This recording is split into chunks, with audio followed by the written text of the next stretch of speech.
अक्सर कहानियों में सुना है कि रानी अपनी बात मनवाने के लिए किस हद तक गुजर जाया करती थी और बेचारा राजा विवश होकर उसकी बातों में उसे आना पड़ता, उसकी बात माननी पड़ती। भले आंखों में दिल में दर्द ही दर्द होता, मगर चेहरे पर मुस्कुराहट उसके लिए उसको दिखानी पड़ती। ऐसा ही गौतम सरकार करती आ रही थी अपने बेटे के लिए। हर बार उन्होंने युवराज खंडेराव के लिए अपनी बात मनवानी चाहिए मल्हार राव सुबेदार जी से। और अब वो दोनों चाहते हैं युवराज और गौतम सरकार की सारी बातें देवी अहिल्या मान लें उनकी। देवी अहिल्या उनकी मुट्ठी में रहे, कठपुतली बनकर रहे, जैसा चाहें वो वैसा करे। युवराज भी यही चाहते हैं और गौतम सरकार भी यही चाहती है, मगर ऐसा हो नहीं रहा।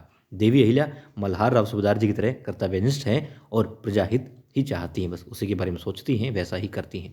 अब जब युवराज को लगा कि सारे दरवाजे बंद हो गए हैं और उनकी आई साहेब गौतम सरकार भी यही सोच रही हैं सारे दरवाजे बंद हो गए हैं, तो कैसे देवी अहिल्या को मुट्ठी में किया जा सकता है। बस इसलिए वो अपना एक नया रूप दिखाती हैं, और नया रूप वो जिसमें वो ना कहीं से रानी नजर आती है, ना वो कहीं से पटरानी नजर आती है, और ना ही कहीं से प्रजा हितैषी वो दिखाई पड़ रही हैं। वो सिर्फ और सिर्फ ऐसी माँ है, उनका बेटा चाहे कैसा भी हो लोग उसे सही कह दें, और उसकी पत्नी उसकी पाँव की जूती बन करके रहे।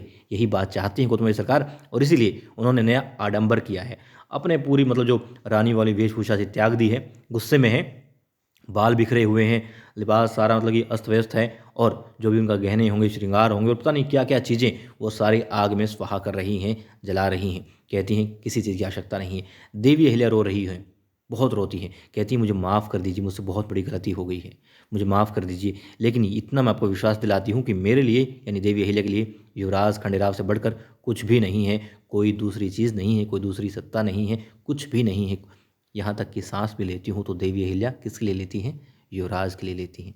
वो विश्वास दिलाना चाहती है, मगर गौतम सरकार नहीं जानती। वो सिर्फ ये कहलवाना चाहती है कि लो मैं पद त्यागती हूँ, और जैसा तुम कहोगी सासूबाई, जैसा युवराज कहेंगे वैसे ही रहूँगी, दासी बन के रहूँगी। मैं गरीब घर से आई थी और जैसा जीवन वहाँ पर जीती थी वैसा ही यहाँ पर जी लूँगी, मगर आप लोगों के कहे से बाहर नहीं जाऊँगी। और आज इसलिए हम देखेंगे गौतम सरकार का एक ऐसा रूप जो द्वारकाबाई साहिब भी धारण नहीं कर सकती थी इतना। हालांकि इस रूप ने बहुत ज़्यादा खुशी दी है द्वारकाबाई साहिब को। और जो भी इंसान शिव शंभू को मानता होगा, जो भी प्रजा हितैषी होगा, मल्हार राव सुबेदार जी के अंदर आस्था अपनी रखता होगा, वो इस वक्त देवी अहिल्या की सासूबाई को देख करके यही सोचता होगा, क्या यही रानी मिली थी? क्या इसी से शादी करनी थी? क्या यही पटरानी है?